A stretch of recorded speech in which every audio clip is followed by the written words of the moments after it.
Selamat datang di Novel Bersuara. Sebuah cerita yang berjudul Bunda, Bukan Wanita Malam. Episode 88. Oleh autor Kolom Langit. Dengan If sebagai pengisi suara. Selamat mendengarkan.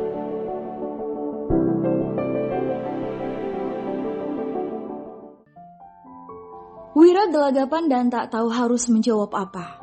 Sementara Via terus bertanya. Aku. Ia menggaruk kepala pertanda bingung. Aku habis mimisan. Sebuah alasan bodoh yang baru saja terucap dari bibirnya membuat Via memicingkan mata. Ia menatap Wira dengan curiga. Mas Wira habis mimisan. Wira memutar bola matanya ke kanan dan ke kiri. Mencari alasan bagaikan maling yang baru saja ketahuan mencuri. Maksudku, anu apa, Mas? Itu, tadi aku membantu orang yang kecelakaan saat dalam perjalanan kemari, dan dia mimisan di hidung. Mimisan kan memang di hidung. Memang ada mimisan di tempat lain. Iya, itu dia maksudku, sayang. Jangan galak-galak, nanti cantiknya hilang. Benar, Mas habis menolong orang, bukan memukuli orang kan? Ia masih ingat saat Wira memukuli Aldi membabi buta karena hendak melecehkannya. Bahkan Wira bisa saja membunuh jika dalam keadaan sangat marah. Benar? Memang siapa yang mau dipukul? Sudahlah, jangan bicarakan itu lagi. Aku mau main dengan jagoan kecil ini. Meskipun masih bingung dengan penjelasan sang suami, namun Via dapat bernafas lega. Setidaknya Wira hanya menolong orang yang kecelakaan, bukan habis berkelahi atau memukuli orang. Dan senyum tipis di wajah Via membuat Wira bernafas lega. Ia kembali mengecupi wajah bayi kecilnya dengan gemas, memainkan ujung hidungnya dengan hidung mungil bayi itu. Kalau begitu, kenapa tidak pulang ganti baju dulu? Bajunya kan kotor kena noda darah. Aku kan tidak tahu kalau darah Marco menempel di kemeja aku. Jawab Wira tanpa sadar, sehingga Via kembali menatapnya curiga. Coba tahu kalau ada, pasti aku kan sudah pulang ganti baju. Wira menggantung ucapannya setelah sadar dengan apa yang diucapkannya barusan. Ia mengulum bibir, kesal dengan mulutnya yang kadang tak bisa berbohong. Marco. Kini dahi Via mengerut dan raut wajahnya sudah berubah serius. Sebenarnya Mas Wira habis dari mana? Walaupun nada bicara Via selalu terdengar lemah lembut, namun Wira tetap takut jika istrinya itu akan marah. Ampun sayang, aku tidak dari mana-mana, sungguh.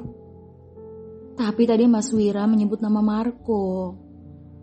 Sepertinya Wira sudah kehilangan ide. Entah alasan apa lagi yang dapat terucap. Ia hanya dapat tersenyum pelik. Itu orang yang kecelakaan tadi namanya Marco. Dalam situasi genting, Mas sempat kenalan. Menyerah. Mungkin itu yang dirasakan Wira. Ia mulai merasa seperti seorang terdakwa yang sedang berhadapan dengan jaksa penuntut. Di suatu tempat, Surya mendorong tubuh Marco hingga terjatuh tepat di hadapan seorang pria paruh baya. Sontak, Marco mendongakkan kepala menatap wajah pria dingin yang sedang duduk di singgasananya. Seluruh tubuhnya seketika meramah. Ia gemetar hanya dengan menatap wajah pria itu. Tuan, ampuni saya. Saya benar-benar tidak tahu kalau menantu Anda berasal dari panti asuhan itu. Ucap Marco gemetar. Bangunlah dan duduk. Perintah pria baru retake. Perintah pria paruh baya itu. Marco pun memberanikan diri bangkit dan duduk di sebuah kursi tak jauh dari Tuan Gunawan. Mana yang lainnya? Tanyanya pada Surya, bermaksud menanyakan kemana pelaku yang lain. Ya, pelaku yang membuat onar di panti asuhan. Sudah beres, Tuan. Mereka sudah berada di tempat yang seharusnya. Tuan Gunawan mengangguk pelan. Baguslah. Ia kembali terfokus pada Marco setelahnya. Aku dengar kau sudah membeli lahan panti asuhan itu dari anak pemiliknya. Apa itu benar? Benar Tuan, tapi saya tidak tahu kalau... Ya, aku tahu. Tanpa basa-basi lagi pria itu mengatakan apa tujuannya meminta Surya menyeretnya ke tempat itu.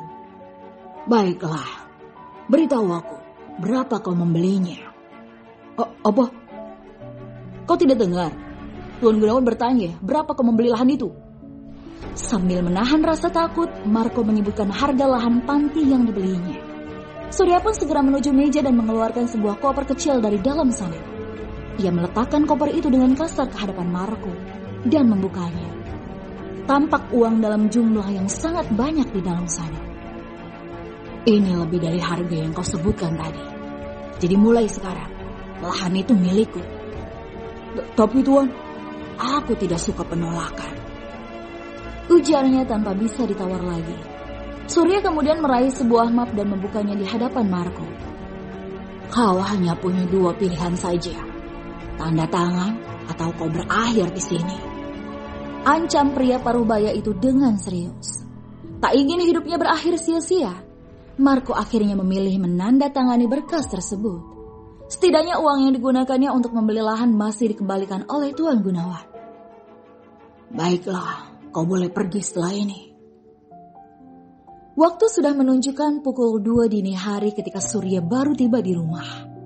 Memasuki ruang tamu, ia tampak mengendap-endap bagai seorang pencuri. Sebagian lampu di rumah itu telah dipadamkan. Bola matanya pun berkeliling, mencari sosok yang sebenarnya tak ingin dilihatnya ada di sana. Sera sangat menyeramkan baginya saat sedang marah. Bahkan wanita itu sangat senang mengancam. Sepertinya aman. Mungkin dia sudah tidur. Gumamnya. Laki-laki itu melepas sepatu agar suara hentakan kakinya tak terdengar. Ia hendak mendapati anak tangga menuju lantai atas. Namun, saat tiba di anak tangga terakhir, tampak Sera berdiri di atas sana dengan tatapan tajamnya. Mas dari mana saja? Amat riwayatku. Bersambung.